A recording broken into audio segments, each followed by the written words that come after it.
বীর মুক্তিযোদ্ধা, প্রখ্যাত রাজনীতিবিদ, বিএনপির চেয়ারপারসনের উপদেষ্টা অ্যাডভোকেট ফজলুর রহমান।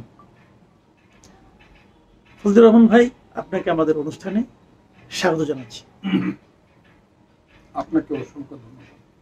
ফজলুর রহমান ভাই, এই একটা বিপ্লবের মতো গণ অভ্যুত্থানের মতো হয়ে গেল, হাসিনা সরকার দেশ ছেড়ে পালালো, তারপর প্রায় 9 মাস হয়ে গেল, 9 মাসের বেশি হয়ে গেল। এই সময়ে এসে আপনার কাছে কি মনে হচ্ছে যে আমরা একটা রাজনৈতিক একটা দোলাচলের মধ্যে চলে এসেছি? এতদিন যে প্রত্যাশা নিয়ে আমরা সবাই চিন্তা করেছি, দেশের মানুষ চিন্তা করেছে, সেক্ষেত্রে এই প্রথম যেন একটা বড় ধরনের ঝাঁকুনির মুখে এসে পড়েছি।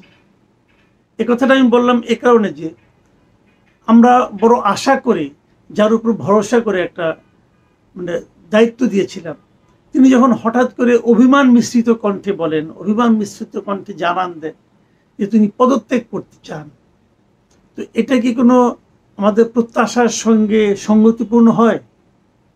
এবং আজকে সর্বশেষ জানলাম উনি নাকি পদত্যাগ করছেন না। তো করছেন না কিন্তু করতে চাচ্ছেন, এই দুটেই বা রাজনীতির বিবেচনা আপনার কাছে কেমন লাগে?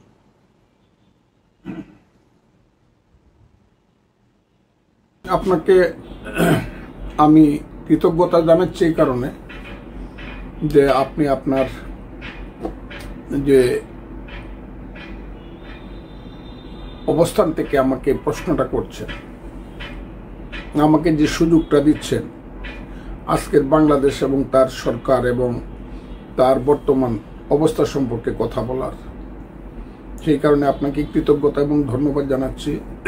মানুষকে আমার সালাম জানাচ্ছি, আসসালামু আলাইকুম। দেখেন, আমার কাছে এখন যে ব্যাপারটা চলছে বাংলাদেশে বর্তমান, এটা আমার কাছে খুব কনস্পিরেটরিয়াল মনে হচ্ছে, খুব ষড়যন্ত্রমূলক ঘটনা প্রবাহ চলছে বলে আমার মনে হচ্ছে। এবং সেই ষড়যন্ত্রের উৎপত্তিটা হয়েছে বর্তমান সরকারের মাধ্যমে। তাদের যে অবস্থান, সেই অবস্থানটা হল তার একটা অন্তর্বর্তীকালীন সরকার। অন্তর্বর্তীকালীন সরকারের নির্দিষ্ট কিছু কাজ থাকে, কিন্তু তারা দেখা যাচ্ছে যে এত সব ব্যাপারে তাদের হস্তকে প্রসারিত করছে, তাদের ক্ষমতাকে বিকশিত করতে চাচ্ছে, যা একটা নির্বাচিত সরকার 5 বছরের জন্য আসলেও করতে পারে না। এবং তারা এটা মনেই করতেছে না যে তারা একটা অন্তর্বর্তীকালীন সরকার এবং তাদের মূল দায়িত্ব হলো একটা নির্বাচিত সরকারের হাতে দায়িত্ব দিয়ে তারা চলে যাবে। এবং খুবই প্রথম মনে হইতো যে না বুঝে করতেছে, তারপরে মনে হইতো যে তারা স্বার্থপরের মতো করতেছে, নির্লজ্জের মতো করতেছে। এখন মনে হয় তারা ঔদ্ধত্যপূর্ণভাবে সবগুলা কাজ করতেছে। তাদের পিছনে কে বা কারা আছে জানি না, তবে তারা ইউনূস সাহেবের সরকারটা চালায় মূলত বিদেশিরা। তার ভিতরে যারা উপদেষ্টাদের অনেকেই আছেন বা যারা তার সাথে যারা সহকর্মী আছেন, তাদের প্রায় সবাই বিদেশি নাগরিক। আর মূল উপদেষ্টা যারা, তাদেরকে কেউ জিজ্ঞাসা করে না, এর হলে হোয়াট ইজ দিস মানুষ, কিছু কিছু মানুষ 2-3 জন বাদে। আর উপদেষ্টা মন্ডলীতে যে ছাত্রদের প্রতিনিধি যে 2 জন আছে, এদেরকে আমি কি বলবো, এরাই বরং আমার কাছে মনে হয় এই দেশটা যদি ধ্বংসের দিকে এগিয়ে যায়, প্রধানত এইসব বাচ্চা ছেলেপেলেদেরকে গুরুত্ব দেওয়ার কারণে। এবং কোথায় যেন কি কারণে একটা ষড়যন্ত্র হয়েছিল 5ই আগস্টের আগে, সেই ষড়যন্ত্রের ফলশ্রুতিতে শেখ হাসিনা চলে যাওয়ার পরে আজকে দেশটা যে জায়গাতে যাচ্ছে, এই 2টা ছেলে এর জন্য বেশিরভাগ দায়ী হবে। একজন হলো মাহফুজ আলম, আর একজন হলো সজীব ভুঁইয়া। দেখেন, ওই যে ইশরাক নামক একজন যুব নেতা বিএনপির, জনাব সাদেক হোসেন খোকা, বীর মুক্তিযোদ্ধা ছিলেন, বিএনপির মেয়র ছিলেন, মন্ত্রী ছিলেন, অনেক ত্যাগী নেতা। তার ছেলে আদালত বলছে, হাইয়েস্ট আদালত বলছে তাকে শপথ পড়াও।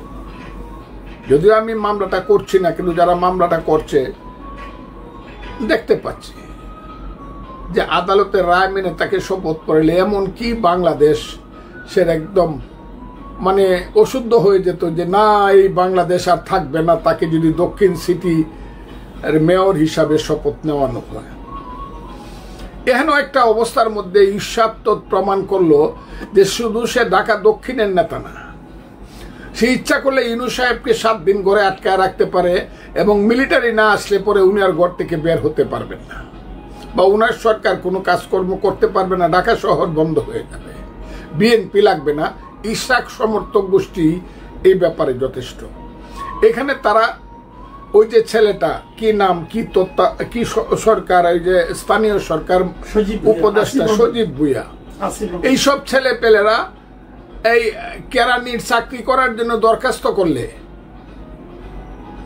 পাইতো কিনা সন্দেহ। এরা আজকে মন্ত্রী হয়ে বসে আছে। হায়রে দেশ!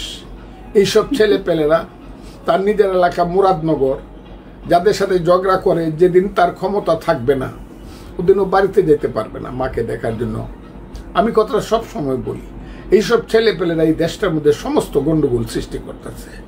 আর ইউনূস সাহেব এমন একজন মানুষ, আমি বুঝতে পারতেছি না ইউনূস সাহেব 85 বছরের মানুষ, আসলে কি উনার সুস্থতা আছে কিনা, আসলে কি উনার সুস্থতা, শারীরিক সুস্থতা আছে কিনা। সমস্ত লোককে উনি অ্যাভয়েড করেন, শুধু মাথার উপরে তুলে নাচেন ওই 2-3টা ছেলে, একটা নাহিদ ইসলাম, একটা সার্জিস আলম, একটা হাসনা, তার ওই যে 2টা মন্ত্রী, এই 5-7টা ছেলেকে নিয়ে মনে করতেছেন বাংলাদেশকে উনি কন্ট্রোল করবেন। এটা আর হইল তার ওই যে ভিতরের যে ষড়যন্ত্রকারী উপদেষ্টারা, যাদের ইতিহাস, অনেকেরই ইতিহাস এত কুৎসিত, যাদের অনেকেরই ইতিহাস এত কুৎসিত, এই বাংলাদেশটা স্বাধীন করা ঠিক হয় নাই। এদের মতো কুৎসিত চরিত্রের লোকেরা আইসা এখানে এত বড় বড় পদ দখল করে যদি বলে কেমনে কুৎসিত, আমি কিন্তু বলবো, আমি বলতে কাউকে ভয় পাই না, কিন্তু আজকে বললাম না। তারা যদি মানে এখান থেকে সইরা পড়ে বলবে না মানুষ, কিন্তু সইরা না পড়লে কুৎসিত ব্যাপারগুলা কিন্তু বাংলাদেশে বের হবে। এখন কিন্তু সবাই জানে কে মার্ডার কেসের আসামি ছিল, কে ধর্ষণ কেসের আসামি ছিল, কারা এই দেশের সমস্ত কিছু দখল করে বসছে। এই জায়গাগুলো কিন্তু আসবে এবং এই দেশে কিন্তু সমটু রুল হইতে পারে হাইকোর্ট থেকে। তাই আমি তাদেরকে বলবো, ইউনূস সাহেবকে বলবো, এইসব কুৎসিত লোকদেরকে এইখান থেকে সরান। আপনি নিশ্চয়ই জানেন কাদের নামে ধর্ষণ কেস আছে, কাদের নামে হত্যা মামলা আছে, কারা বিদেশে গিয়া বিয়া নামে নাগরিক হইছে, বাংলা নাম পাইয়া ইংরেজি নামে হইছে, তাদের উপরে আবার আপনি আমার দেশের সার্বভৌমত্বের দায়িত্ব দিয়ে দিচ্ছেন। আমি তাই আজকে আপনাকে বলতে চাই খুব ক্লিয়ার কথা, ইউনূস সাহেব যা করতেছে আমি ইউনূস সাহেবের কাছ থেকে এটা আশা করিনি। জনাব অধ্যাপক মোহাম্মদ ইউনূস বাংলাদেশের সুসন্তান, উনি নোবেল পাইছেন, কিন্তু উনাকে আমার মনে হয় না উনি রাজনীতির কোনো প্লেয়ার বা রাজনীতি সম্পর্কে উনার কোনো বাস্তব জ্ঞান আছে। উনার ওই 1 টাকায় 1.5 টাকা, 100 টাকায় 33 টাকা বছরে লাভ নেওয়ার একটা যোগ্যতা উনার আছে বলে মনে হয়। একটা এনজিও, একটা গ্রামীণ ব্যাংক করার যোগ্যতা আছে, কিন্তু রাষ্ট্র চালানোর মতো যোগ্যতা উনার নাই। একটা কথা বলি, আপনি যে কথাটা বললেন শুরুতেই, যে এই সরকারের প্রধান দায়িত্ব ছিল যে একটা সুষ্ঠু নির্বাচনের মাধ্যমে জনগণের নির্বাচিত লোকজনের হাতে ক্ষমতা হস্তান্তর করা, এটাগুলো তারা সবচেয়ে ভালো করত। কিন্তু আপনি যে শুনেছেন নিশ্চয়ই, গতকালকেও একজন উপদেষ্টা সৈয়দ রিজওয়ানা হাসান তিনি বলেছেন যে কেবল নির্বাচন করার জন্য আমরা দায়িত্ব নিইনি, ওনাদের নাকি আরো দায়িত্ব আছে, বিচার সম্পন্ন করা, সংস্কার করা, এগুলো আরো অনেক দায়িত্ব আছে। এই ওনার এই কথাটাকে আপনি কিভাবে মূল্যায়ন করবেন? উনি একজন নারী, সম্মানিত ভদ্র মহিলা। উনি যদি পুরুষ হইতো আমি কিন্তু ওনার সম্পর্কে অনেক সত্য কথা বলতাম। আগেও আপনার কাছে বলছি, সেই সত্য কথাটা ওনার সঙ্গে খারাপ কিছু বলি না, কারণ ওনার জন্মটা হয়েছে একটা দালাল পরিবারে, একটা স্বাধীনতা বিরোধী পরিবারে। ওনার এই দেশ সম্পর্কে ওনার কোনো ধরনের মায়া মমতা নাই, কারণ ওনার আব্বা বা ওনার বাবা ওনারা জঘন্যতম রোল প্লে করছে মুক্তিযুদ্ধের সময় হবিগঞ্জে। কাজে এই দেশটা রইল কি রইল না, এইটা তাদের কাছে কোনো ব্যাপার না। উনি তো এটাকে নিয়ে মজা করতেছে, দেশটাকে নিয়ে। উনি যে ধরনের কথা বলে যে উনি এই কারণে উনারে কে আনছে, উনি এনজিও করা ছাড়া আর কিছু মানুষের পায়রবি করা ছাড়া ওনার জীবনে কি যোগ্যতা আছে? ওই পুরস্কার পাইছে, এইসব পুরস্কার এগুলা কিভাবে পায় এগুলা মানুষ জানে। ওই দেশি বিদেশি পুরস্কার পায় ফেলছে, কি করছে উনি দেশের জন্য? এবং আমি খুব ক্লিয়ারলি বলি, উনাকে কিন্তু এত ছোট মাপের মানুষ, ওনারা এত ছোট মাপের মানুষ। পলিটিক্সের কন্টেস্টে আমি বলছি, রাজনীতির কন্টেস্টে। ওনার বাড়ি হবিগঞ্জে, অনেকে 2% ভোট পাওয়া ওনার জন্য খুব কঠিন। কোনোদিন মানুষের কোনো সমস্যা বা তার সমাধানের মধ্যে ছিল না। কিন্তু ওনার মতো একজন মহিলা যে আবারও বলছে, আবার আমি বলতে পারি, রাজাকারের সন্তানেরা এইভাবেই কথা বলে। এবং উনি চলে যাবে কিন্তু দেশ ছেড়ে। দি ডে ইজ কামিং, সময় আসতেছে এইসব কথা বলার অপরাধে। এবং উনি সেন্ট মার্টিন দ্বীপ নিয়ে যে ষড়যন্ত্রের খেলার মধ্যে ঢুকেছিল বা ঢুকে আছে এখনো, উনি কিন্তু এই দেশে থাকবে না। কারণ উনি তো ইংল্যান্ডের নাগরিক।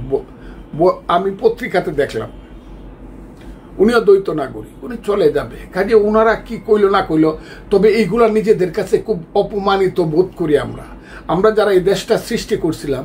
এইসব ভদ্র মহিলারা যখন এইসব কথা বলে, তো ওই সুযোগের সুবাদে তখন নিজেকে খুব ছোট মনে হয়। আচ্ছা, ধরা যাক উনি না বলুন, এটা কি ঠিক কিনা যে এই অন্তর্বর্তীকালীন সরকার এদের মূল দায়িত্বটা কেবল নির্বাচন নয়, তারা সংস্কার করবে এবং তারা বিচার করবে, এটা যদি কেউ বলে সেটাকে কি আপনি অস্বীকার করতে চান? আমি 1 নম্বর কথা হলো, সংস্কারটা নামটা শুনতে প্রথম ভালো লাগতো। সংস্কার এবং সমন্বয়ক, এই দুইটা নাম গৃহীত হবে বাংলাদেশে আগামী দিনে। এই দুইটা শব্দ সাংঘাতিক গৃহীত শব্দ। আর সংস্কার তো মূলত কনস্টিটিউশন সংস্কার করাটাই মূল ব্যাপার। কিন্তু কনস্টিটিউশন সংস্কার যারা করবে তারা সব বিদেশি মানুষ। আমি চাই না আলী রিয়াজের মতো মার্কিন নাগরিকের পরিচালনায় আমার দেশের সংবিধান হোক আর যাই হোক কোনো সংশোধন হোক। আর এইসব কিছুই হবে না। এইসব হলো একটা বাহানা, যে বাহানার মাধ্যমে তারা তাদের ক্ষমতাটাকে দীর্ঘায়িত করতে চায়। এবং ক্ষমতা দীর্ঘায়িত করার পথে যখনই একটু বাধা আসে, একটু সত্য কথা আসে, তখনই ওই যে নির্বাচন কমিশন বদলাইতে হবে বলে কতগুলা পোলাপান গেল ওখানে। আমি যাকে বলি Bangladesh children party, national children party, NCP, এই ছেলেরা 150 সালে হয়েছে না, 150 লোক হয়েছে না। 10টা রিক্সাওয়ালা ডাক দিলেও 500 লোক যাইব নির্বাচন কমিশনে। ওরা রিক্সাওয়ালার যে জনপ্রিয়তা আছে, এই জনপ্রিয়তা এদের নাই। কিন্তু তাদের কথায় চলে ইউনূস সাহেব। এবং একটা নাটক করছে কয়েকদিন আগে, হাসপাতালে কইছে, তুই কিছু পোলাপান নিয়ে একটু মিছিল কর আমার বাড়ির সামনে, বট গাছের নিচে দাঁড়া, ঠান্ডা পানি খাওয়াইমু, ঠান্ডা পানি মাথায় ঢালমু গরমের দিনে। এইসব রং করে নাটক করে আওয়ামী লীগকে বন্ধ করছে। এই নাটক করার তো কোনো প্রয়োজন নাই। কিন্তু গতকালকের নাটকটা, এই 2 দিনের নাটকটা কিন্তু ইউনূস সাহেবের ফেল করছে। এই নাটকে কিন্তু মানুষের কোনো উৎসাহ ছিল না। ইউনূস সাহেব থাকবো কি যাইবো, আমার কাছে লজ্জাই লাগে। ইউনূস সাহেবের মতো লোক বলছে আমি পদত্যাগ করবো। এটা আমি বলি না, তার যে সবচেয়ে প্রিয় ছেলে, তার নাম নাহিদ ইসলাম, সে বলছে ইউনূস সাহেব বলছে উনি পদত্যাগ করবেন। আমি পদত্যাগ পত্র লেখাটা পর্যন্ত টেলিভিশনে ইউটিউবে দেখাইছে, আমি দেখছি, সেটা আমি জানি না। কিন্তু ইউনূস সাহেব যেহেতু একবার বলছে উনি পদত্যাগ করবে, এখন কে তাকে আবার অনুরোধ করছে না আপনি থাকেন? কেউ তো করে নাই। কিন্তু আমি জানি উনাকে যে পর্যন্ত মানুষ বিদায় না করবে, কোথায় ধৈর্য বিদায় করবে আমি জানি না, কিন্তু যে পর্যন্ত মানুষ ওনাকে বিদায় না করবে উনি যাবেন না, উনারা যাবেন না। কারণ ওনাদের একটা মিশন আছে। সেই মিশন হইল দেশকে আন্তর্জাতিক ষড়যন্ত্রের কাছে, আন্তর্জাতিক কালো শক্তির কাছে এই দেশকে বন্ধক দিয়ে যাওয়া। এটা হলো ইউনূস সাহেবদের দায়িত্ব বলে আমি মনে করি। ওই মিয়ানমার থেকে দৌড়িয়া, আরাকান থেকে দৌড়িয়া, আমার রাঙ্গামাটি বান্দরবন খাগড়াছড়িকে বন্ধক দিয়ে আমার চিটাগাঙ্গের শুভপুর ব্রিজ পর্যন্ত ওই বন্ধক দিয়া চিটাগাঙ্গের কি নাম ওইটা বন্দর অন্যের কাছে দিয়ে আমি সবসময় বলি যে আমার মা হইল বাংলাদেশ। মুক্তিযুদ্ধ করিয়া যে মুক্তিযুদ্ধের পেট থেকে আমার যে দেশ আমার মা বাংলাদেশ। ইউনূস সাহেব বলতেছে এই বাংলাদেশ সুন্দরভাবে চলতেছে না, আমার মারে আমি সুন্দর শাড়ি পরাইতে পারতাছি না, ভালোভাবে খাওয়াইতে পারতাছি না। এখন একজন জমিদার এসে বললো তোর মারে আমার কাছে বিয়া দে, আমি বেনারসে শাড়ি পরামু। ইউনূস সাহেব তো এই কামটা করতেছে চট্টগ্রাম বন্দরের বেলায় এবং বলতেছে যারা ভালো করে দেশ চালাইতে পারবো দেশি বিদেশি বুঝি না তার কাছে আমি দেশ দিয়া দিব। ছি, আমার দেশ আমি চালাবো, ভালো মন্দ সেটা আমি বুঝবো। আমার দেশে আজ না হোক কাল, কাল না হোক পরশু যোগ্য ছেলেরা যোগ্য সন্তানেরা আসবে, তারাই আমার দেশ চালাবে। ইউনূস সাহেব এইসব কথা বলিয়া আমার জাতির মুখে কিন্তু চুনখালি মাইখেন না। আপনি মুক্তিযুদ্ধে ছিলেন না, আপনি এমনি মহান হইতে পারেন। মুক্তিযুদ্ধ এবং বাংলাদেশ সম্পর্কে আপনার মায়া মমতা কতটুকু আছে আমি জানি না, তবে যারা বলে যে করিডোর দিয়া দিবে, যারা বলে চট্টগ্রাম বন্দরা অন্যদেরকে দিয়া দিবে, তাদের দেশপ্রেম আছে বলে আমি মনে করি না। এবং আপনি যে বলতেছেন ইউনূস সাহেব থাকবে না চলে যাবে, ইউনূস সাহেব থাকবে। ইউনূস সাহেবের সাথে যারা আছে জীবনে ভোট পাইলে ইউনিয়ন পরিষদের ভোট একটা মেম্বার হইতে পারবে না, তারা এখন মন্ত্রীর গদিতে বসে আছে, তারা কি যাইতে চায়? ইউনূস সাহেবও এখন মনে হইতেছে তাদের সঙ্গে সুর মিলাইছে। এবং কোনোদিনই ওই যে কালকে অভিমান করে কইছিল, মনে করছিল হাজার হাজার লাখ লাখ কোটি কোটি মানুষ দৌড়ায় যমুনায় গিয়ে কইব স্যার আপনি যায়েন না, আপনি থাকেন না, হইলে আমরা বাঁচবো না। আরে বাংলাদেশ, আমি একটা দেশ সৃষ্টি করছি আমরা, ইউনূস সাহেবের মতো লোক থাকলো কি থাকলো না, এতে কি আসে যায়? এটা বিএনপির সালাউদ্দিন আহমদ স্থায়ী কমিটির, তাকে আমি ধন্যবাদ দিই যে পদত্যাগ করা না করা এটা ইউনূস সাহেবের ব্যক্তিগত ব্যাপার। হ্যাঁ, আমিও বলি পদত্যাগ করা না করা ওনার ব্যক্তিগত ব্যাপার। কেউ ওনার জন্য, উনাকে সবাই চিনে ফেলছে যে উনি একটা এনজিও চালাইতে পারবে কিন্তু উনি বাংলাদেশ চালাইতে পারবে না। উনি যদি থাকে আপনি বলছেন কি হবে? আমি বললাম এই সামনের জুন মাসে গিয়ে আবার গন্ডগোল লাগবে, আবার নভেম্বর মাসে ডিসেম্বর মাসে গন্ডগোল লাগবে। তবে আমি বিএনপিকে বলবো, বিএনপি রাজনৈতিক দল, জিয়াউর রহমানের দল, খালেদা জিয়া তারেক রহমানের দল, বিএনপি একবার যখন বলছে ডিসেম্বরে ইলেকশন হবে, ইলেকশনটা কিন্তু ডিসেম্বরের মধ্যে বিএনপিকে করার জন্য বলতে হবে, করার জন্য যা করার তাই করতে হবে। আর যদি না করতে পারে, বিএনপির যে Prestige personality as a political party এটা কিন্তু বেনিশ হয়ে যাবে। কাজে ডিসেম্বরের মধ্যে ইলেকশন আদায় করতে হবে। খুব ক্লিয়ার কথাটা, ইলেকশন আদায়, এটা এদের বাপের দেশ না যে বছরের পর বছর বিনা নির্বাচনে থাকবে। মানুষ 15 বছর একটা ভোট দিতে পারে নাই, মানুষকে ভোট থেকে বঞ্চিত করবে। ডিসেম্বরের মধ্যে অবশ্যই ভোট হতে হবে।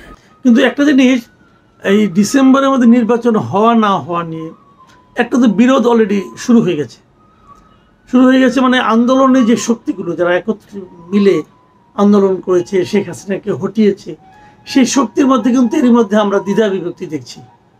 আন্দোলনের প্রধান শক্তি হিসেবে যারা নিজেদেরকে দাবি করে, সেই এনসিপির নেতারা 3 জন উপদেষ্টা পদত্যাগ চেয়েছেন এবং পদত্যাগ চাইতেই পারেন, কিন্তু সে পদত্যাগের চাওয়ার কারণ হিসেবে যারা উল্লেখ করেছেন ওই 3 জনের সঙ্গে নাকি বিএনপির এক ধরনের সম্পৃক্ততা আছে। আবার বিপরীত দিকে বিএনপির পক্ষ থেকেও উপদেষ্টা পরিষদের 2 জনের পদত্যাগ চাওয়া হয়েছে। তারা দাবি করছে ওই 2 জনের সঙ্গে নাকি এনসিপির সম্পৃক্ততা আছে। তাহলে এনসিপির সম্পৃক্ততা আছে, বিএনপির সম্পৃক্ততা আছে, এই যে অভিযোগ পাল্টা অভিযোগ, এগুলো যদি চলতে থাকে তাহলে কি নির্বাচন আরো প্রলম্বিত হওয়ার কোনো আশঙ্কা নাই? আশঙ্কা মানে কি? অবশ্যই আশঙ্কা না, শুধু অবশ্যম্ভাবী এভাবে চলতে থাকলে আমি তো মনে করি ইউনূস সাহেবের অধীনে কোনো নির্বাচন হওয়া উচিত না। এখানে একটা নতুন তত্ত্বাবধায়ক সরকার হওয়া উচিত, আইনগতভাবে সুপ্রিম কোর্টের সিদ্ধান্ত নিয়ে আইনগতভাবে, এবং 120 দিনের মধ্যে ইলেকশন করা। ইউনূস সাহেব এবং তার যারা সাথী আছে তাদেরকে দিয়ে এখন আর ইলেকশন করাই দেশে সম্ভব না, কারণ তাদের প্রত্যেকেরই একটা পক্ষ আছে। আচ্ছা, এই আপনি বলছেন এই গভর্নমেন্ট নিরপেক্ষ থাকছে না? এই গভর্নমেন্ট কোন নিরপেক্ষ? ইউনূস সাহেব নিজেই নিরপেক্ষ না এখন, কারণ উনি ওই দলটা, এনসিপি যে দলটা, যে দলে 150 লোক হয় মিছিল করলে পরে, এই দলটা হইলো ওনার নিয়োগ কর্তা। আচ্ছা, তাদের কর্মচারী। আরেকটা কথা, এই কথাটা বলে আমি শেষ করবো আলোচনাটা, সেটা হলো যে প্রধান উপদেষ্টা যিনি প্রেস সেক্রেটারি, তিনি একটা জায়গায় বলেছেন যে তাদের সরকারের নাকি সব কিছু করার ম্যান্ডেট আছে। এখন এদিকে যখন এই অন্তর্বর্তীকালীন সরকারটা গঠন করা হয়, এটা তো সংবিধানের মধ্যে এর কোনো অপশন ছিল না, কিন্তু এটা গঠন করার ক্ষেত্রে সুপ্রিম কোর্টের কাছ থেকে এক ধরনের একটা পরামর্শ নেওয়া হয়েছে। তো সেই পরামর্শ কে ওখানে কি বলা হয়েছিল যে তাদের সব ধরনের কাজ করার ম্যান্ডেট আছে, ম্যান্ডেট থাকবে? লোকগুলোর কথা আপনি আমাকে জিজ্ঞেস, বিশেষ করে এই লোকটার কথা মনে হলে আমার মনে হয় আইলের ভাই কলির কাল, ছাগলের চাটে বাঘের কাল। এরা কারা? বাংলাদেশে দুই পয়সার মানুষেরা বাংলাদেশের রাজনীতির ক্ষেত্রে বলতেছে, সাংবাদিকতার ক্ষেত্রে বা তার নিজস্ব ক্ষেত্রে তার যোগ্যতা থাকতে পারে, এটা আমি অস্বীকার করব না, কিন্তু রাজনীতির ক্ষেত্রে হোয়ার দে ইন বাংলাদেশ, তাদের কি ভূমিকা আছে, তাদের কি অবদান আছে, এইসব লোকেরা সময় এবং সুযোগে যে ধরনের বেয়াদবি বেতুমিজি কথা কইয়া গেল, আল্লাহর রহমত যদি হয় জনগণের প্রতিনিধিদের হাতে যেদিন দায়িত্ব আসবে সেদিন যাতে তারা বাংলাদেশে থাকে। আমি কথাটা বলে তাই, সেদিন যাতে বাবারা তোমরা বাংলাদেশে থাইকো, যাতে আমরা জিজ্ঞাসা করতে পারি, ও বাবা তুমি কি কইছিলা, একটু কও তো দেখি, তোমার জিব্বাটা বাইর করে একটু কথাটা কও। আমি এদের সম্পর্কে কিছুই বলতে, এদেরকে আমি ভীষণভাবে মনে করি আইলরে ভাই কলির কাল, ছাগলের সাথে বাঘের কাল। আমি তো বলছিলাম, এই যে খলিলুর রহমানকে কি বানাইছে, প্রতিরক্ষা বাহিনীর কি নিরাপত্তা বিষয়ক মন্ত্রী বানাক বা নেতা বানাক, আমি বলছিলাম ফজলুর রহমান যাকে চিনে না বাংলাদেশে, সে কেমনি নিরাপত্তা বাহিনীর তত্ত্বাবধায়ক হয়? বাংলাদেশের সেনাবাহিনী, নৌবাহিনী, বিমান বাহিনীর তত্ত্বাবধায়ক তাকে ফজলুর রহমান যাকে চিনে না সে কেমনে হয়? কোত্থেকে কে আসছে? বাপ দাদার নাম নাই, চান মরলের বিয়াই। হ্যাঁ, এরাই সেই দেশটাকে এখন সর্বনাশ করতেছে। আমি বললাম বেশি করলে ইউনূস সাহেব আপনার ওই যে মেন্টর কি মাস্টার মাইন্ড বলছে এই দেশ গৃহযুদ্ধের দিকে যাবে। আমি চাই না গৃহদিকে যাই, কিন্তু খুব বিপদ হবে। কিন্তু ইউনূস সাহেব, মানুষ কিন্তু যাই বুঝতে পারছেন না, আজকে 3 দিন যাবৎ খালি আর্মি একটু কথা কইছে, সেই আর্মিকে আমি স্যালিউট জানাই। বাংলাদেশের আর্মিতে হয়তো বা আগে কিছু এদিক সেদিক কিছু লোকজন ছিল, কিন্তু আজকের আর্মিকে আমার খুব দায়িত্ববান আর্মি এবং দেশপ্রেমিক আর্মি বলেই মনে হচ্ছে, এবং আর্মির জেনারেলকে মনে হচ্ছে উনি খুব সুন্দর এবং সুস্থভাবে এবং বিচার বিবেচনা করে কাজ করে এবং কথা বলে। কাজেই আমি খুব ক্লিয়ারলি বলবো, ইউনূস সাহেব খুব সাবধান। আমি কিন্তু উবায়দুল কাদেরে বলছিলাম, শেখ হাসিনারে বলছিলাম, আজকে আপনাকে বলি সাধু সাবধান, সাধু সাবধান, সাধু সাবধান।